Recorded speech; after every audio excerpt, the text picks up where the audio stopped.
ನಮಸ್ಕಾರ ವೀಕ್ಷಕರೇ. ಎಲ್ಲ ಕಡೆಯಲ್ಲೂ ಇತ್ತೀಚೆಗೆ ಬಹಳ ಹೋರಾಟ ನಡೀತಾ ಇರೋದು ನೇಹಾ ಅವರ ಸಾವಿನ ವಿಚಾರವಾಗಿ. ಇದು ಲವ್ ಜಿಹಾದ ಅಥವಾ ಬೇರೆ ಯಾವುದೇ ರೀತಿಯಾದ ಕೊಲೆನ, ಇದು ರಾಜಕೀಯಕ್ಕೆ ಸಂಬಂಧಪಟ್ಟಿದ್ದ ಅಥವಾ ಯಾವುದೇ ಒಂದು ಜಾತಿಗೆ ಅಥವಾ ಧರ್ಮಕ್ಕೆ ಸಂಬಂಧಪಟ್ಟಿದ್ದ ಅನ್ನೋ ವಿಚಾರವಾಗಿ ತುಂಬಾ ಗಲಾಟೆಗಳು ನಡೀತಾ ಇದೆ ಎಲ್ಲ ಕಡೆಯಲ್ಲೂ. ನಾವು ಇಲ್ಲಿ ಮುಖ್ಯವಾಗಿ ಗಮನಿಸಬೇಕಾಗಿರೋ ವಿಚಾರ ಏನು ಅಂದರೆ, ಇದೇ ರೀತಿಯಾದ ಅನೇಕ ಘಟನೆಗಳು ನಮ್ಮ ಸುತ್ತಮುತ್ತ ಪ್ರತಿದಿನ ನಡೀತಾನೆ ಇದೆ. ಆದರೆ ಅದು ಯಾವುದನ್ನು ಕೂಡ ನಾವು ಗಮನಿಸ್ತಾ ಇಲ್ಲ. ಅಲ್ಲೂ ಕೂಡ ಎಷ್ಟೋ ಜನ ಅಮಾಯಕ ಹೆಣ್ಮಕ್ಳುಗಳು ಬಲಿಯಾಗ್ತಾ ಇದ್ದಾರೆ, ಅದನ್ನು ನಾವು ಗಮನಿಸ್ತಾ ಇಲ್ಲ. ಯಾವಾಗ ಈ ರೀತಿಯಾದ ಒಂದು ವಿಚಾರಗಳು ಬೆಳಕಿಗೆ ಬರುತ್ತೆ ಅಂದಾಗ ನಮ್ಮಂಥ ಸಾರ್ವಜನಿಕರೇನಿರ್ತೀವಿ ನಾವೇ ಇದನ್ನು ಹೆಚ್ಚು ಪ್ರಚಾರ ಮಾಡೋವಂಥದ್ದು. ಯಾಕೆ ಅಂದರೆ ಇಲ್ಲಿ ಒಂದು ಜಾತಿ ಧರ್ಮ ಆಗಿರ್ಬೋದು ಅಥವಾ ರಾಜಕೀಯದ ಹಿನ್ನೆಲೆ ಇರ್ಬೋದು, ಇಂಥ ಸಂದರ್ಭದಲ್ಲಿ ನಾವು ಇದನ್ನು ದೊಡ್ಡದು ಮಾಡೋದ್ರಿಂದ ಆ ಒಂದು ಪ್ರಕರಣ ಎಲ್ಲ ಕಡೆಯಲ್ಲೂ ಗಲಭೆ ಆಗುವಂಥದ್ದು, ನ್ಯಾಯಕ್ಕಾಗಿ ಬೇಡಿಕೆ ಇಡುವಂಥದ್ದು ನಡೆಯುತ್ತೆ. ಈ ರೀತಿ ಮಾಡೋದ್ರಿಂದ ಯಾವುದೇ ಉಪಯೋಗ ಆಗೋದಿಲ್ಲ. ಈ ರೀತಿ ಹೋರಾಟಗಳು ಮಾಡೋದಕ್ಕಿಂತ ಇಲ್ಲಿ ನಾವು ರಾಜಕೀಯ ಪಕ್ಷಗಳನ್ನ ಸೇರಿಸೋ ಬದಲು ಒಂದು ಅಪರಾಧಿಗೆ ಶಿಕ್ಷೆ ಆಗಬೇಕು ಅನ್ನೋ ರೀತಿಯಲ್ಲಿ ಹೋರಾಟನ ಮಾಡಬೇಕು. ಇಲ್ಲಿ ರಾಜಕೀಯ ಬಲವನ್ನು ನಾವೇ ಕೊಟ್ಟಾಗ ಆ ರಾಜಕೀಯ ನಾಯಕರುಗಳು ಏನು ಮಾಡ್ತಾರೆ, ಆ ಒಂದು ಪ್ರಕರಣದಲ್ಲಿ ತಮ್ಮ ತಪ್ಪಿಲ್ಲ, ನಮ್ಮ ವರ್ಗದ ತಪ್ಪಿಲ್ಲ ಅನ್ನೋದನ್ನು ಸಾಬೀತುಪಡಿಸೋದಕ್ಕೋಸ್ಕರ ಇರೋವಂಥ ಸಾಕ್ಷಿಗಳನ್ನು ನಾಶ ಮಾಡ್ಬೋದು ಅಥವಾ ಯಾರೇ ಒಂದು ಸಾಕ್ಷಿ ಹೇಳಲಿಕ್ಕೆ ಎದುರುವಂಥ ಸಂದರ್ಭನ ಕ್ರಿಯೇಟ್ ಮಾಡ್ಕೋಬೋದು. ನಾವಿಲ್ಲಿ ಮಾಡಬೇಕಾಗಿರೋವಂಥ ಮುಖ್ಯ ಕರ್ತವ್ಯ ಏನು ಅಂದರೆ, ಇಂಥ ಸಂದರ್ಭಗಳಲ್ಲಿ ಯಾವುದೇ ಕಾರಣಕ್ಕೂ ನಾವು ರಾಜಕೀಯ ಬಣ್ಣ ಹಚ್ಚೋದಾಗಲಿ, ಜಾತಿ ಧರ್ಮಗಳನ್ನ ತರೋದಾಗಲಿ ಮಾಡದೆ, ಯಾರು ಈ ಒಂದು ಹೀನ ಕೃತ್ಯಗಳನ್ನ ಮಾಡ್ತಾರೆ ಅವ್ರಿಗೆ ಕಠಿಣವಾದ ಶಿಕ್ಷೆಯನ್ನು ಕಾನೂನಿನಲ್ಲಿ ತರಬೇಕು, ಆದಷ್ಟು ಶೀಘ್ರವಾಗಿ ತರಬೇಕು. ಬೇರೆ ಒಬ್ಬ ವ್ಯಕ್ತಿ ಈ ಒಂದು ರೀತಿಯಾದ ಕೃತ್ಯನ ಮಾಡಬೇಕು ಅಂದಾಗ ಆತ 100 ಬಾರಿ ಯೋಚನೆ ಮಾಡಬೇಕು. ಅಂಥ ಒಂದು ಪರಿಸ್ಥಿತಿಯನ್ನು ತರಬೇಕು ಅನ್ನೋದ್ರಲ್ಲಿ ನಾವು ಹೋರಾಟ ಮಾಡಬೇಕೇ ಹೊರತು ಯಾವುದೇ ರಾಜಕೀಯ ಪಕ್ಷ ಆಗಿರ್ಬೋದು, ಜಾತಿ ಧರ್ಮಗಳ ವಿಚಾರವಾಗಿ ಆಗಿ ನಾವು ಪ್ರಚಾರ ಮಾಡಬಾರ್ದು. ಎಷ್ಟೋ ಜನ ಸೋಷಿಯಲ್ ಮೀಡಿಯಾದಲ್ಲಿ ಇರೋವಂಥವರು ಕೂಡ ಇದನ್ನು ಪ್ರಚಾರ ಮಾಡ್ತಾ ಇದ್ದಾರೆ. ಒಂದು ಜಾತಿ ಅಥವಾ ಧರ್ಮನ ಅಥವಾ ಒಂದು ಪಕ್ಷನ ಇಟ್ಕೊಂಡು ಇದನ್ನು ಬಿಂಬಿಸ್ತಾ ಇದ್ದಾರೆ. ಇದರಿಂದ ಜನಗಳಲ್ಲಿ ಏನಾಗುತ್ತೆ, ಆಕ್ರೋಶ ಹೆಚ್ಚಾಗುತ್ತೆ. ಪ್ರತಿಯೊಬ್ಬರು ಮನೆಯಲ್ಲೂ ಹೆಣ್ಮಕ್ಳಿರ್ತಾರೆ, ಅವ್ರಿಗೆ ರೀತಿ ಆದರೆ ಅಂತ ಭಯ ಪಟ್ಕೊಂಡು ಆಕ್ರೋಶವನ್ನು ವ್ಯಕ್ತಪಡಿಸ್ತಾರೆ. ಆಗ ಅಲ್ಲಿ ಬರುವಂಥದ್ದು ಆರೋಪಿಗೆ ಶಿಕ್ಷೆ ಆಗಲಿ ಅನ್ನೋದಕ್ಕಿಂತ ಹೆಚ್ಚಾಗಿ ಆ ಒಂದು ಧರ್ಮ ಅಥವಾ ಒಂದು ಪಕ್ಷಗಳೇನಿರುತ್ತೆ ಅದರ ಮೇಲೆ ಹೆಚ್ಚಿನ ಜನರಿಗೆ ಅಸೂಯೆ ಅಸಹ್ಯ ಬರುವಂಥದ್ದಾಗುತ್ತೆ. ಆ ಒಂದು ವಿಚಾರದಲ್ಲಿ ಅವರು ಮುಖ್ಯವಾಗಿ ನಾವು ಮಾಡಬೇಕಾಗಿರುವಂಥ ಕಾರ್ಯಗಳೇನಿರುತ್ತೆ ಅದನ್ನು ಮರ್ತೋಗ್ತಾರೆ ಅಥವಾ ಆ ಒಂದು ವ್ಯಕ್ತಿಗೆ ಶಿಕ್ಷೆ ಆಗೋದು ಮರ್ತೇ ಹೋಗ್ಬಿಡುತ್ತೆ ಕೆಲವೊಮ್ಮೆ. ಇಲ್ಲಿ ಮುಖ್ಯವಾಗಿ ನಾವು ಗಮನಿಸಬೇಕಾಗಿರೋದು, ನೇಹಾ ಅನ್ನೋರೊಬ್ಬರೇ ಕೂಡ ಇಲ್ಲಿ ಬಲಿಪಶು ಅಲ್ಲ. ಇದೇ ರೀತಿ ಅನುಷಾ, ರುಕ್ಸಾನಾ ಅಥವಾ ಗುಜರಾತ್ನ 1 ವರ್ಷದ ಹಿಂದೆ ನಡೆದಂಥ ಗುಜರಾತ್ ಒಬ್ಬ ಯುವತಿಯ ಹತ್ಯೆ ಆಗಿರ್ಬೋದು, ಇತ್ತೀಚೆಗೆ ನಡೆದಂಥ ಬೆಳಗಾವಿಯಲ್ಲಿ ಒಬ್ಬ ಮ್ಯಾರಿಡ್ ವುಮೆನ್ ಏನಿದ್ದಾರೆ ಆಕೆ ಈ ಒಂದು ಮುಸ್ಲಿಂ ಯುವಕನಿಂದ ಮೋಸ ಹೋಗಿರೋವಂಥದ್ದು, ಉಡುಪಿನಲ್ಲಿ ಆಗಿರುವಂಥ ಘಟನೆ 1 ವರ್ಷದ ಹಿಂದೆ ಉಡುಪಿಯಲ್ಲಿ ಇದೇ ರೀತಿಯಾದ ಒಂದು ಕೊಲೆ ಆಗಿತ್ತು. ಎಲ್ಲವೂ ಕೂಡ ಯಾವುದು ಬೆಳಕಿಗೆ ಬರಲಿಲ್ಲ. ಕಾರಣ ಏನು ಅಂದರೆ, ಯಾವುದಕ್ಕೂ ಕೂಡ ಒಂದು ಜಾತಿ ಧರ್ಮ ರಾಜಕೀಯನ ಸೇರಿಸುವಂಥ ಕೆಲಸ ಯಾರೂ ಮಾಡಲಿಲ್ಲ. ಹಾಗೆ ಆ ಕೇಸ್ಗಳೆಲ್ಲ ಮುಚ್ಚೋದ್ವು. ನಾವಿಲ್ಲಿ ಮಾಡಬೇಕಾಗಿರೋ ಕೆಲಸ ಏನು, ಆರೋಪಿಗಳಿಗೆ ಶಿಕ್ಷೆ ಆಗಬೇಕು ಅನ್ನೋದನ್ನು ಎತ್ತಿ ಹಿಡಿಬೇಕಾಗುತ್ತೆ.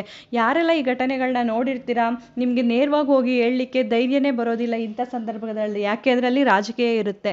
ನೀವು ನಾಳೆ ಏನಾಗ್ಬೋದು ಅನ್ನೋ ಭಯದಲ್ಲಿ ನಿಮ್ಗೆ ಗೊತ್ತಿರೋವಂಥ ವಿಚಾರಗಳನ್ನ ಕೂಡ ಯಾರೂ ಹೇಳೋದಕ್ಕೆ ಹೋಗೋದಿಲ್ಲ ಬಹಿರಂಗವಾಗಿ. ನೀವೇನು ಮಾಡ್ಬೋದು, ನೀವು ನೇರವಾಗಿ ಅಲ್ದಿದ್ರು ಪರೋಕ್ಷವಾಗಿ ನಿಮ್ಗೆ ಗೊತ್ತಿರೋಂಥ ಮಾಹಿತಿಗಳನ್ನ ಹಂಚ್ಕೊಳ್ಳಿ. ಆರೋಪಿಗಳಿಗೆ ಶಿಕ್ಷೆ ಆಗಬೇಕು ಅನ್ನೋದಷ್ಟೇ ನಿಮ್ಮ ಮನಸ್ಸಲ್ಲಿರಬೇಕು.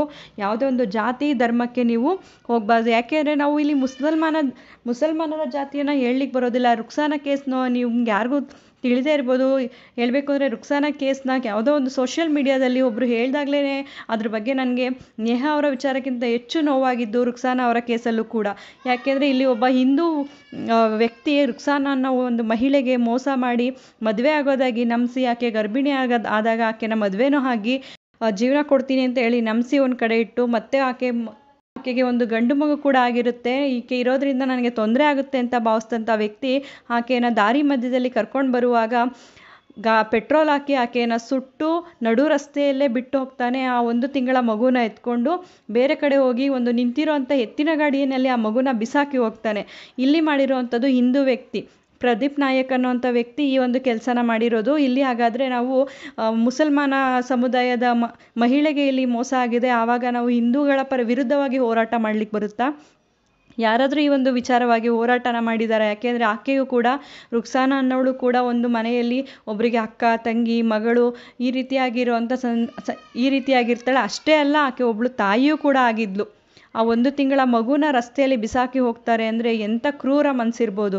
ನಾವಿಲ್ಲಿ ಹೋರಾಟ ಮಾಡಬೇಕಾಗಿರೋದು ಯಾವುದೇ ಒಂದು ಜಾತಿ ಧರ್ಮದ ವಿರುದ್ಧ ಅಲ್ಲ, ಇಂಥ ಒಂದು ಹೀನ ಮನಸ್ಥಿತಿ ಇರ್ತಂಥ ಜನಗಳ ವಿರುದ್ಧ ನಾವು ಹೋರಾಟ ಮಾಡಬೇಕು. ಇಂಥವ್ರಿಗೆ ಕಠಿಣಾತಿ ಕಠಿಣ, ಅದು ಹಿಂದೂ ಮುಸ್ಲಿಂ ಯಾರೇ ಆಗಿರ್ಬೋದು, ತಪ್ಪು ಮಾಡಿದಾಗ ನಾವು ಇಲ್ಲಿ ಜಾತಿಯನ್ನು ತರಬಾರ್ದು, ಅವರ ಕೃತ್ಯವನ್ನು ಮುನ್ನೆಲೆಗೆ ತರಬೇಕು.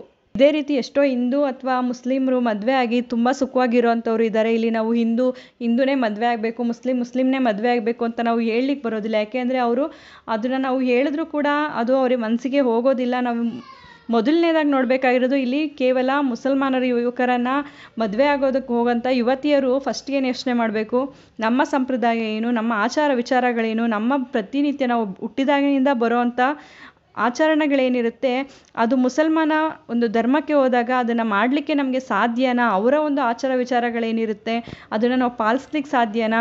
ಯಾಕೆಂದರೆ ಮದುವೆಗಿಂತ ಮುಂಚೆ ಪ್ರೀತಿ ಅನ್ನೋದು ಇಬ್ಬರ ಮಧ್ಯೆ ಮಾತ್ರ ಇರುತ್ತೆ. ಮದುವೆ ಅನ್ನೋದು 2 ಕುಟುಂಬಗಳ ನಡುವೆ ಆದಾಗ ಅದನ್ನು ಸಂಭಾಳಿಸೋದು ತುಂಬಾ ಕಷ್ಟ ಇರುತ್ತೆ. ಇದನ್ನು ಪ್ರತಿಯೊಬ್ಬ ಯುವತಿಯು ಕೂಡ, ಯಾರೆಲ್ಲ ಈ ರೀತಿ ಇಂಟರ್ಕ್ಯಾಸ್ಟ್ ಮ್ಯಾರೇಜ್ ಆಗಬೇಕು ಅಂತಿರ್ತೀರಾ, ಒಮ್ಮೆ ಆ ಒಂದು ಪ್ರೀತಿನ ಒಪ್ಕೊಳ್ಳೋದಕ್ಕೆ ಮುಂಚೆ ಕೂತು ಯೋಚನೆ ಮಾಡಿದ್ರೆ ನೀವೇ ಒಂದು ನಿರ್ಧಾರಕ್ಕೆ ಬರ್ತೀರಾ, ನೀವು ಮಾಡೋವಂಥ ಕೆಲಸ ಸರಿನಾ ಅಥವಾ ತಪ್ಪಾ ಅಂತ.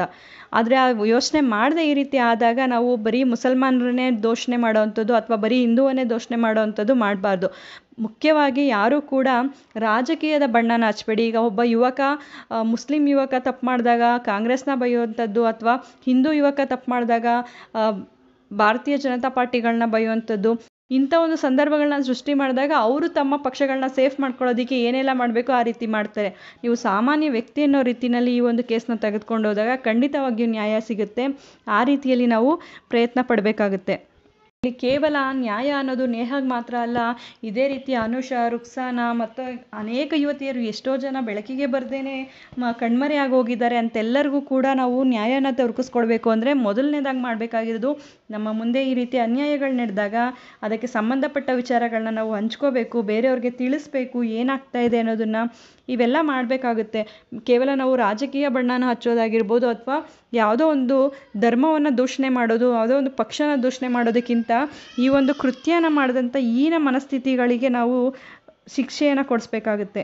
ನೀವು ಮೊದಲು ಯೋಚನೆ ಮಾಡಬೇಕಾಗಿರೋದು, ಪ್ರೀತಿ ಮಾಡಿದ ತಕ್ಷಣ ಪ್ರೀತಿ ಸಿಗಲಿಲ್ಲ ಅಂತ ಹೇಳಿ ಅವ್ರನ್ನ ಕೊಲೆ ಮಾಡೋವಂಥದ್ದು ಅಥವಾ ಅವ್ರಿಗೆ ಆ್ಯಸಿಡ್ ಹಾಕೋವಂಥದ್ದು, ಅವರ ಒಂದು ಘನತೆಯನ್ನು ಕುಗ್ಸೋವಂಥ ಕೆಲಸ ಮಾಡೋವಂಥದ್ದು, ಇಂಥದ್ದೆಲ್ಲ ಮಾಡೋದು.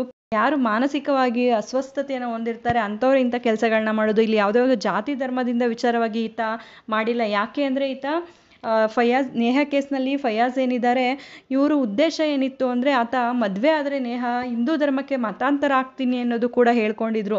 ಇದರಿಂದನೇ ತಿಳಿಯುತ್ತೆ ಆತ ಆಕೆನ ಎಷ್ಟು ಪ್ರೀತಿ ಮಾಡ್ತಾ ಇದ್ದ ಅಂತ.